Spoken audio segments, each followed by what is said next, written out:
With 8 adorable children, a loving husband, and a stable job, one woman from Burundi, Africa, can say that she is living the life she has always dreamed of. Though she had experienced a lot of problems and troubles in the past, those days were gone. Noella left Burundi, her native country, and flew all the way to Australia and found a new home and a new life. Her future was sparkling bright. She planned to spend the rest of her days with her husband strolling on Australia's pristine beaches once her kids grow up. Gone are the days where she needed to scrape and beg for food. Her husband was a good provider, and her children were all loving and supportive. However, when she returned to her native land for a very important reason, she had no idea that everything in her life was about to change. Hello, wonderful people. I'm Jamie Buck from Wonderbot. And here is... A woman who's supposed to be dead appeared at her own funeral alive and kicking. Before we begin, make sure you smash the like button, subscribe to our channel, and click the notification bell for more amazing videos.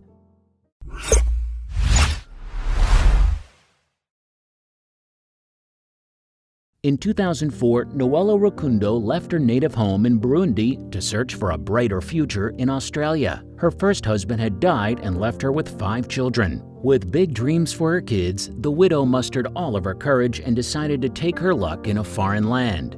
It seemed that Noella did the right thing. Soon enough, she found a new job and a nice place to settle with the help of a resettlement agency. The Australians were friendly, and she was offered all the help she could get. Her kids didn't have trouble adjusting to their new home. Noella was always thankful of the blessings in her life, especially when a big one came again. Still depending on the social worker who helped her and her family to build a new life in Australia, Noella often visited the agency. It was there where she met Balanga Kalala, a recent refugee from Congo. Since Kalala already knew how to speak English, he was often asked by the social worker to translate for Noella. At that time, she only knew Swahili. During those encounters, the two fell in love. Noella was a widow with 5 kids and Kalala was a widower. She soon learned that he had fled to Australia after a rebel army attacked and ransacked their small village in Congo. In that unfortunate incident, his wife and young son were killed. With no reason left to stay, he decided to start a new life in a foreign land as well. Noella had no plans of getting married again. She wanted to dedicate her life to raising her children. However, when she met Kalala, everything had changed. He was sweet and caring, and he always made her laugh. Moreover, he completely accepted her situation. In a short period of time, Noella fell head over heels with Kalala. Needless to say, the two decided to live together. They moved into their Melbourne suburb of Kings Park. Kalala treated the children as his own. In the years that followed, she bore him 3 more children. However, she also discovered more of her second husband's personality. Noella had nothing to say to her husband when it comes to providing the needs of the family. Since he came as a refugee to Australia in 2004, he worked hard and found steady employment soon enough. He worked in a seafood processing factory first before finding a better job as a forklift operator in a warehouse. However, while living together under one roof, Noella discovered the violent side of her husband. When he was tired, he would often shout and get mad at small things. There were times when he would physically hurt her. However, after the rage, he would come to her like a tamed sheep and will cry for forgiveness. As a wife and a mother, she would often disregard the incident and instead learn to accept the situation. After all, he was her husband and she loved him. Back in Burundi, Noella was raised by her stepmother. Although she was thousands of miles from home, she makes it a point to send her regards to her relatives in Africa. Thanks to technology, she was always updated on what's happening back there. However, one day the news that arrived from home was not good. Her stepmother had sadly succumbed to her sickness. Of course, she needed to go home to Burundi to pay her last respect. Unfortunately, her husband couldn't accompany her due to work responsibilities. From Melbourne, Australia, Noella traveled 7,500 miles to reach Burundi. She needed to get some things done and, of course, to attend the funeral.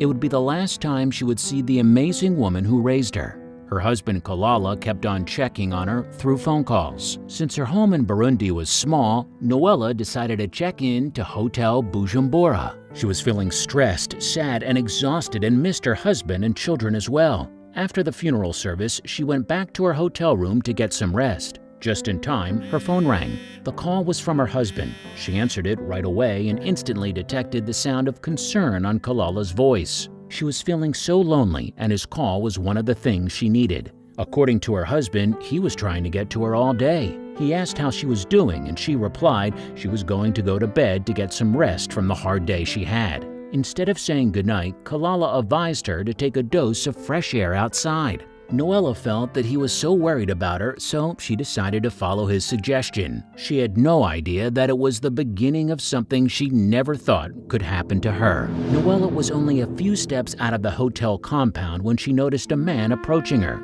With so little time to react, she just realized that a gun was pointing to her. The stranger told her something that kept her from screaming. He said, "Don't scream. If you start screaming, I will shoot you. They're going to catch me, but you will already be dead." Although she felt her heart would burst in fear, she decided it would be wiser to do what she's been told. The assaulter motioned Noella towards a car parked on the side of the road. There were 3 guys. One was the driver and the other 2 were holding guns. Trying to appear calm as she could be, she was forced to sit between 2 men. Before the car went, she was blindfolded. According to her speculation, the car ran for 40 minutes. No one was speaking while they were traveling. When the car stopped, she was shoved outside and she was pushed inside an empty building. Noella was then tied to a chair. Still holding her tongue, Noella heard one of the kidnappers make a call to alert the boss. Then they turned to her and asked her absurd questions. The questions were direct. What did you do to this man? Why has this man asked us to kill you? For Noella, nothing made sense. She only answered, "Which man?" She couldn't remember anyone whom she had trouble with. As far as she knows, she didn't have any problem with anybody. However, when the man answered her question, it felt like he dropped a bomb. The kidnapper's answer was firm. He said, "Your husband." Without a doubt, she screamed and it was impossible. Kalala would never do that. She even accused them of lying. And then she was slapped. The leader of the group told her how stupid she was. To further prove his point, he called the man who had paid them to kill her. Noella's mind was spinning all along. She can only wish it was not real. It was not happening. When the call was connected, the leader of the kidnappers triumphantly announced that they already held Noella as captive. The phone was put on a loudspeaker so that she could hear the man on the other line. Then the truth stabbed her like a knife. Killer. The same voice that consoled her an hour earlier sounded like hell to her ears. The man whom she'd given 11 years of her life, the same man who was the father of her children, she never thought he would be able to condemn her to her death. When the kidnappers discussed how they would kill her and dispose of her body, it already tasted like death. She passed out. As the leader of the kidnappers ended the call, Noella was coming around. She knew that her situation was hopeless and nothing could save her anymore. As she was preparing her mind to accept her unfortunate fate, she noticed the kidnappers looked at her intently. "We're not going to kill you. We don't kill women and children." Upon hearing this, a little surge of hope rose. The switch was mind-boggling. She didn't even know how to react. Then the leader asked her why she hadn't noticed in the past that something was wrong. It was January and the order to kill her was planned in November of last year. Noella tried to remember what she had done to her loving husband. Try as she might, she couldn't remember anything, nor did she sense that it will go as far as this. Noella's life might be in danger. However, she couldn't believe that there was hope after all. The hired assassins Kalala paid were men of principles. They do not believe in killing women and children. In that moment, she realized that God indeed loves her after all. Noella spent the next 2 days in the abandoned building. During this time, the kidnappers told her husband that she was already dead. They also took the opportunity to extort more money from Kalala. Her husband willingly shipped the money. Back in the hotel where she stayed, Noella's brother was fearful of her disappearance. She never told him when she was going to fly back home to Melbourne. Moreover, her things were still in the room. Suspecting that something bad had happened to her, her brother reached out to Kalala. According to her brother, he asked Kalala for $545 to pay the police to open an investigation. The husband instantly wired the money and even expressed how bothered he was. However, his shows were not close to being over. After 2 days of being held captive, the assassins finally told her what she was praying to hear. The gang leader, however, had a piece of advice and warning for her. He said that she was extremely lucky they are murderers with principles, but not everyone is the same. According to him, Kalala is very serious. He wants her dead. They didn't even know if there were other killers on whom her husband had ordered her murder. Noella was given 80 hours to leave the country. Before leaving her on the side of the road, the leader handed her a memory card. It was a piece of evidence that contains all the recorded phone calls. They then provided the receipts for the Western Union money transfer. However, Noella wouldn't forget the last words she heard from the kidnappers. They told her, "We just want you to go back, to tell other stupid women like you what happened. You must learn something. You people get a chance to go overseas for a better life, but the money you are earning, the money the government gives you, you use it for killing each other." In the middle of the night, Noella realized she had very little time to lose. Right away, she called the pastor of her church, Dasana Haruna Nantagma, back in Melbourne. The pastor was shocked to hear her voice due to the pretense created by Kalala. When Noella told her about her husband's evil plan, even the pastor had a hard time believing her. In the end, however, the pastor was convinced to help her. Noella pleaded not to tell anyone that she's still alive. For her, she was given a new life to straighten things out. She wouldn't miss it for the world to see the reaction of her dear husband. Back in her family town of Melbourne, Australia, Kalala appeared like a grieving widower. Days ago, when he received the assassin's call that they had already killed Noella, he had sadly informed the community that she died in a tragic accident in Burundi. Kalala spent the day mourning with well-wishers. Many of those who came to offer their support and compassion donated money. He looked like a devastated husband who had lost someone so dear to him. However, it seemed that it was not as easy as he planned it to be. On February 22, 2015, Noella had returned safely to Melbourne. More careful and vigilant than ever, she got news of the fake funeral her husband had cunningly organized. Of course, it's an honor to be able to attend her funeral alive. It was around 7:30 p.m. when Noella, while sitting on a parked car just in front of her home, noticed that her husband was escorting the last group of well-wishers into their cars. As they drove away, she decided that it was the perfect time to present her surprise. When Kalala was left alone on the porch, Noella slowly made her entrance.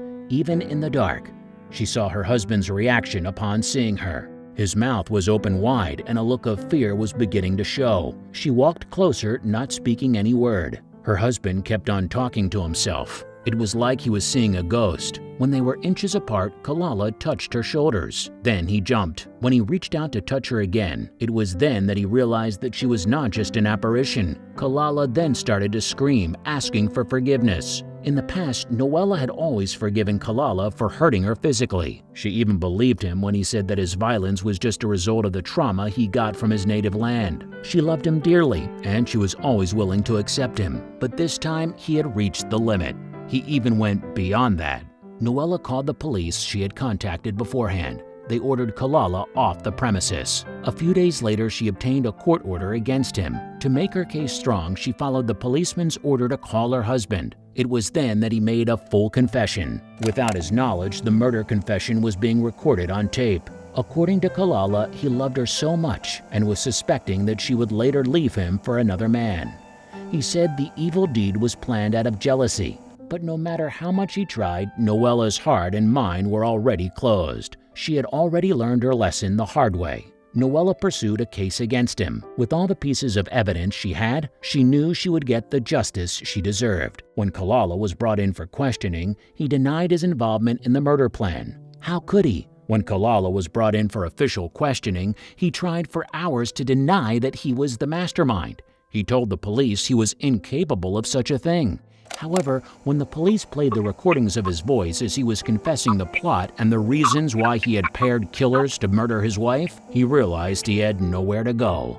Kalala started to cry. Noella, as well as the police, were still unable to find the real reason why Kalala resorted to that evil thing. All that he could ever say is that sometimes the devil can come into someone to do something, but after they do it, they start thinking, "Why did I do that thing?" On December 11th of the same year, the Court of Melbourne sentenced Kalala to 9 years in prison. He pleaded guilty to the incitement of murder, and that evidently lessened the punishment given to him. Even when he was put behind bars, Noella wasn't able to get her normal life again. When she was lying alone at night, she kept on hearing her husband's voice, "Kill her." She knows it will take a long time to heal, or perhaps it will never happen at all. Despite the admission of Kalala, there were some people in their Melbourne's African community that ostracized for her husband's conviction. Some of them, who have known Kalala for so long, still believe that he is not capable of such a thing. Although Noella sees that the future would be difficult for her and her 8 children, she doesn't regret her decision to have him put behind bars. He had committed an unforgivable sin,